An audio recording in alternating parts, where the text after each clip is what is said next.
maiores, por exemplo, com a China. Muito bem.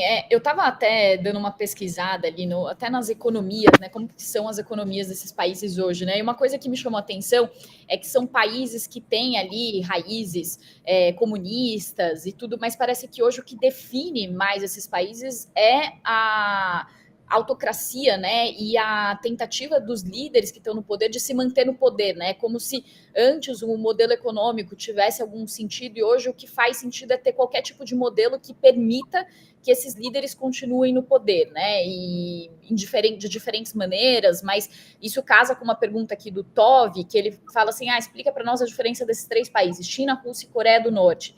Nesses países a população pode protestar pacificamente? Alguém pode exercer sua opinião sobre o governo? E aí eu passo a bola para o Lori. Lori, como que você vê as semelhanças e diferenças entre esses países? Bem, a Coreia do Norte é um dos poucos países totalitários do mundo, junto com a Eritreia. O que significa isso? Que é o controle total da população, controle absoluto. Eu tive 2 vezes na Coreia do Norte, vou dar um exemplo aqui. Uma dessas vezes, eu estava lá no Dia das Crianças, e aí as crianças mais que vão melhor na escola têm o direito de passear em Pyongyang. Então, passa um dia em Pyongyang, que é uma cidade modelo, assim, né? O restante da Coreia do Norte é bem mais... eu não gosto de falar pobre, porque esse é um conceito meio complexo, assim, mas é bem mais... Um dia a gente pode discutir essa questão de pobreza e tal. Mas são cidades bem mais... com bem menos recursos e tal, e materiais. E aí, as crianças vieram de trem para Pyongyang, de todo o interior da Coreia do Norte, e lá na estação ferroviária, pegaram um ônibus e foram para o Jardim Zoológico de Pyongyang. E aí eu fui também, fui lá. Cheguei lá, no estacionamento estavam 60 ônibus que tinham trazido as crianças. E os ônibus eram numerados. E aí eu vi que estava o número 1, depois o número 2, depois o número 3. Falei, como que esses caras estacionaram desse jeito? Aí eu fui checar. Estava perfeita a ordem, de 1 a 60. Os ônibus tinham sido estacionados perfeitamente de acordo com a sua numeração. Você está caminhando no metrô, você está no restaurante, você está nos monumentos, você está na rua, em qualquer lugar, tem música, alto-falantes com músicas.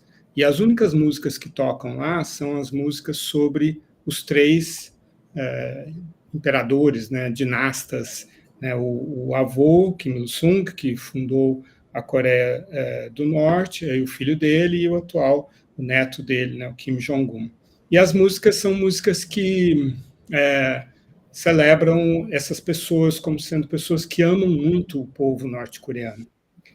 E o acesso à carne na Coreia do Norte é muito limitado, né? Os coreanos eles comem de manhã, de tarde e de noite o mesmo prato, que é um prato de acelga e rabanete fermentado. Normalmente eles não comem carne. E aí eles só comem carne, eles recebem carne nos aniversários dos 3 líderes. Então eles associam o prazer e a energia de comer carne ao nascimento daquele líder. Então, não há como você não amar um líder que te dá carne no dia em que nasceu. E eles não têm acesso a nenhuma informação de fora. Nós, estrangeiros, ficamos também isolados, né? Não tem internet, não tem acesso direto ao telefone. Se você precisa fazer uma chamada ou mandar um e-mail, é através de uma central do hotel que controla o conteúdo, tudo. Eles checam o número. Minha mulher, por exemplo, quando eu estava lá, depois que eu liguei para ela, ela Qual recebeu... foi o número que você foi, Lori, para lá? Eu fui em 2018 e 2019. Tá.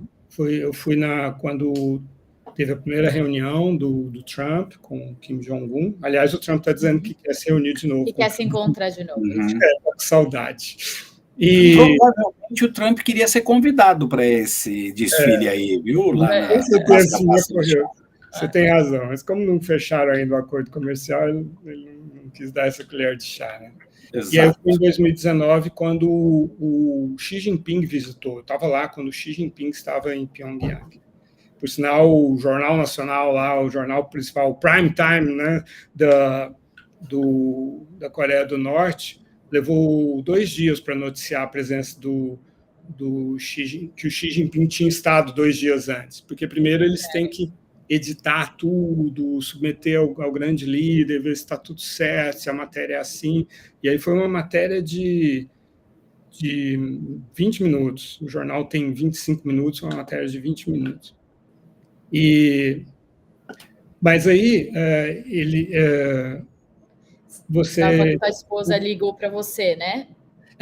Eu liguei. Ela não tinha como me ligar, mas eu liguei para ela, né? Você ligou. Aí, uns dias depois, ligaram para ela, para checar quem era ela e tal, ouvir a voz dela e tal. E aí, depois disso, eu não liguei mais. Mas então, assim... Melhor, né? Melhor. Better safe than sorry. Eu estava no restaurante com as minhas guias, né? Todos os estrangeiros andam cercados de minders, né? De pessoas que cuidam deles e não deixam filmar coisas que não pode, tipo o exército, filmar o interior do país não pode. Os ônibus nunca param para você fotografar direito, filmar direito. E eu, na primeira vez, em 2018, estava fazendo uma matéria para a revista Veja. E aí eu tinha que fotografar e maior dificuldade. Eles estavam já muito irritados, elas muito irritadas comigo, porque eu falei que eu era um business consultant, né? Apaguei todas as minhas redes sociais, fui como turista, senão você é mais restrito ainda se for como jornalista, né? E eu só ficava fazendo perguntas e filmando coisas, e aquilo tensionou muito a nossa relação. Mas eram 2 minders para mim. Mas, assim, aí a gente estava ouvindo essa música que falava que o grande líder ama muito os norte-coreanos, que ele é uma pessoa muito boa e tal. E aí eu pedi para ela traduzir, ela me contou que era isso que estava tocando, né? E aí a gente mudou de assunto, eu fiquei conversando com a outra guia, aí eu discretamente percebi, assim, a minha primeira guia, que tinha traduzido a música, ela estava cantarolando a música, assim, sabe? Ela gostava da música de verdade, porque são as músicas que tem para ouvir lá, né? A única referência. Essa outra guia, a gente estava conversando, né, sobre o início sobre a luta pela independência contra o Japão, né? E aí ela tinha me falado que o Kim Il-sung tinha nascido em 2012. E que aí, em 2025, ele foi para a China para liderar a guerra de independência contra o Japão. Nasceu em 2012, foi em 2025. Aliás, algo assim, ou nasceu em 2013, algo assim, mas foi em 2025. E aí eu falei assim, é mesmo? Ele era jovem, né? Já estava liderando o Exército Vermelho na 12 China. anos, a idade da filha do Kim Jong-un, né? Aí ela fez assim, com os dedinhos, assim, sabe, mentalmente. E falou assim, ela nunca tinha feito essa conta da idade que o Kim Il-sung tinha quando foi liderar a revolução, entende? Então, assim, é uma lavagem cerebral absoluta, assim, é diferente dos outros países, realmente.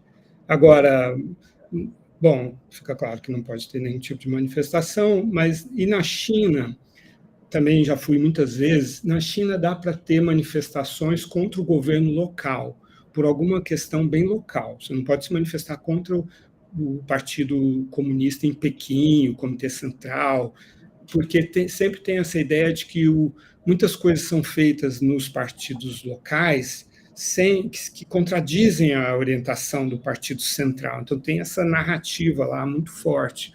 E é uma forma de o Comitê Central culpar os partidos locais, os líderes locais, que é tudo Partido Comunista, né? Mas as filiais do Partido Comunista, por algum erro, algo que seja impopular.